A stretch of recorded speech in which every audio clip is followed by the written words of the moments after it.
मार्गदर्शक हमारे बड़े भाई और मतलब मैं उपाधियां बोलने पाऊंगा तो 5 मिनट लगेंगे, लेकिन वास्तव में भैया ने हमें उंगली पकड़कर जगह जगह कवि सम्मेलनों में, अन्य व्यवस्थाओं में, राष्ट्रीय कवि संगम में तमाम तरह के जो आज हम लोग कर पाते इनके ही मार्गदर्शन और इनको सिखाया हुआ है। और वास्तव में आज हम गौरवान्वित हैं कि आज राष्ट्रीय मंत्री के रूप में हमारे सुमित भैया हमारे बीच आए हैं। मैं उनका स्वागत, वंदन, अभिनंदन करता हूं और आपको मार्गदर्शन के लिए उन्हें मंच पर आमंत्रित करता हूं। दोनों हाथ उठाकर जोरदार तालियों के साथ।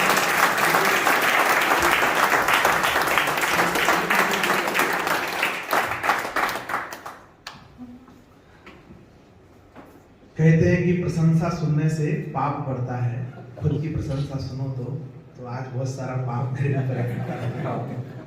आप सभी को बहुत बहुत स्नेह, बड़े भाई और हमसे जो उम्र में आशीष भाई, सब लोग, विलय जी, सबको प्रणाम करता हूँ। बाबा दादा भाई, पूज्य हमारे दादा, 2-3 बातें बस मुझे करनी है ना। मैं 15 मिनट बोलूंगा जो भाई ने आशीष ने कह दिया कि 15 मिनट, मैं सिर्फ 2-3 मिनट में कवि संगम के बारे में आप लोगों के कुछ कॉन्सेप्ट क्लियर करना चाहता हूँ। इसका नाम है राष्ट्रीय कवि संगम। नीचे लिखा है, क्या लिखा है? राष्ट्र जागरण धर्म हमारा। उससे लोग पूछते हैं, भैया हम राष्ट्रीय कवि संगम से जुड़े थे, हमें मंच ही नहीं मिले। तो मैंने कहा उसके नीचे लिखा था क्या कि मंच देना धर्म हमारा।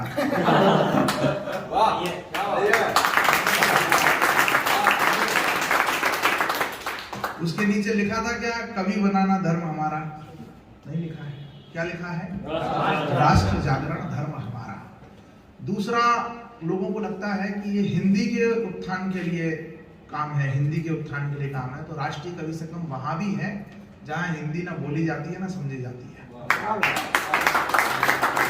तो राष्ट्रीय है मतलब भारत के परिप्रेक्ष्य में जो राष्ट्र की अवधारणा है, वहां पर जितनी भाषाएं, बोलियां बोली जाती हैं, उन सब क्षेत्रों में राष्ट्रीय कवि संगम की आज इकाइयां हैं।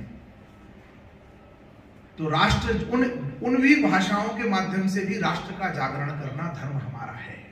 और इस धर्म को, व्रत को धारण करने वाले लोग राष्ट्रीय कवि संगम को चाहिए।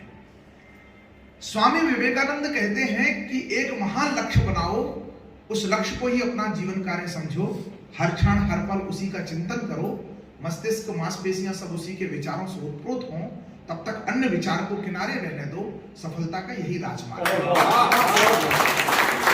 अब स्वामी जी कहते हैं तो इसमें एक शब्द पर आपका ध्यान चाहता हूं। मेरे सब छोटे भाई बहन बैठे हैं, बहुत अच्छा, मैं उस पर भी 2 मिनट में बात करूंगा कि किसने क्या सुनाया है।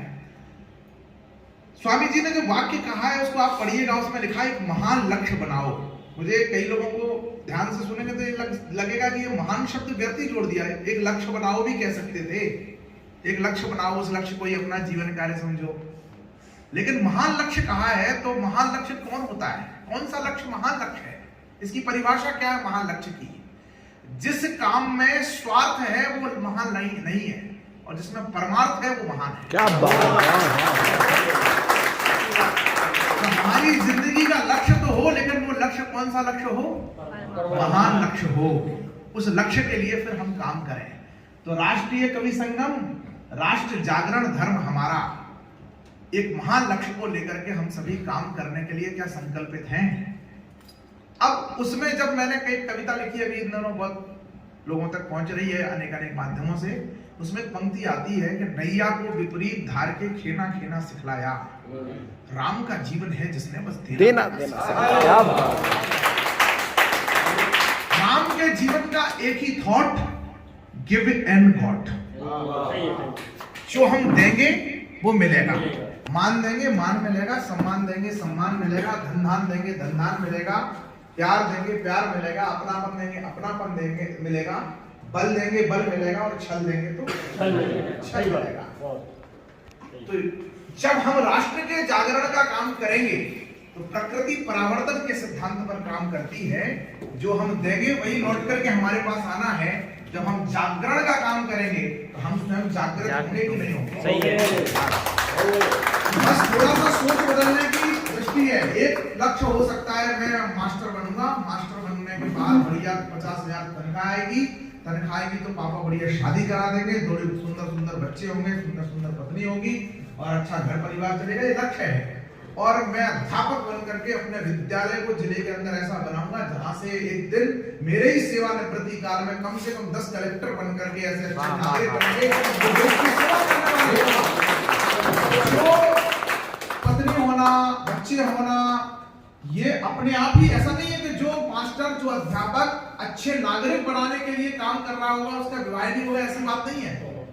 उसका होगा, सब कुछ होगा, लेकिन वो परोक्ष में चलेगा, उद्देश्य तो वहां नहीं हो सकता है। तो मंच मिलना, प्रसिद्धि मिलना, आयोजन मिलना, ये सब हमारे साथ सापेक्ष चलेगा, लेकिन लक्ष्य अगर हमने मंच ले बना लिया तो मैं एक कोटेशन बोलता हूं, दिमाग में मेरे आया, मुझे नहीं पता मैंने कहां पढ़ा है कि मेरे दिमाग में आया है कि जब जब हम अवसरों के पीछे भागेंगे योग्यता से दूर हो जाएंगे। क्या? और जब जब हम योग्यता की साधना करेंगे उस साधना में सुगंध होती है, अपने आप आपको अवसर उपलब्ध करा दे। सो मेरे भाई बहनों, आप सबसे मेरी प्रार्थना है कि इस राष्ट्रीय कवि संगम के इस पावन पवित्र उद्देश्य में आप सभी जुड़े। हमें अपनी जिंदगी के लिए, देखिए, देशभक्ति के लिए कुछ काम करने के लिए सबको मौका नहीं मिलता। उनको मौका मिला जो सरहदों पर तैनात हैं, उनको मौका मिला जिन्हें राजनीति के माध्यम से समाज में कुछ करने का अवसर मिला, भले ही वो खाद्यान्न घोटाला करें, लेकिन उन्हें मौका दिया कुदरत ने कि वो कुछ अच्छा करें। सबको मौका नहीं मिलता काम करने का देश के लिए, लेकिन एक कवि और रचनाकार होने के नाते और फिर राष्ट्रीय कवि संगम जैसी संस्था से जुड़ने के नाते हमको मौका मिला है कि हम राष्ट्र का जागरण किन विषयों पर करना है, क्या करना है, ये भी कोई विषय का एजेंडा हम आपको देंगे नहीं, ऊपर से मिलेगा नहीं। हम जहां हैं, जैसे हैं, वही हम राष्ट्रीयता का प्रतीक हों, वही हम उजाले का प्रतीक हों, वही हम संस्कारों का प्रतीक हों। एक पंक्ति पर मैंने थोड़ी सी आपत्ति ली थी जब किसी ने कहा कि आओगे तो सर फोड़ देंगे हम। वो क्या, नहीं, कैसे जाओगे तुम, हम सर फोड़ देंगे, वो याद नहीं है।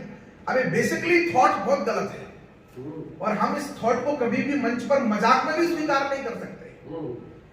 देखिए, हम जिन संस्कारों की बात कर रहे हैं, जिन भावों की बात कर रहे हैं, मैं कल किसी वक्ता को सुन रहा था, उन्होंने बहुत सुंदर बात कही। मैं कई बार उस बात का विचार किया कि एवरीथिंग इज, कहावत बोली जाती है, एवरीथिंग इज क्या है, फिर लव एंड वार, प्यार और जंग में सब जायज है।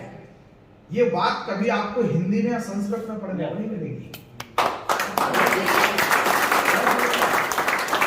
क्योंकि हमारे यहाँ युद्ध का एक धर्म है और प्यार का एक त्याग है।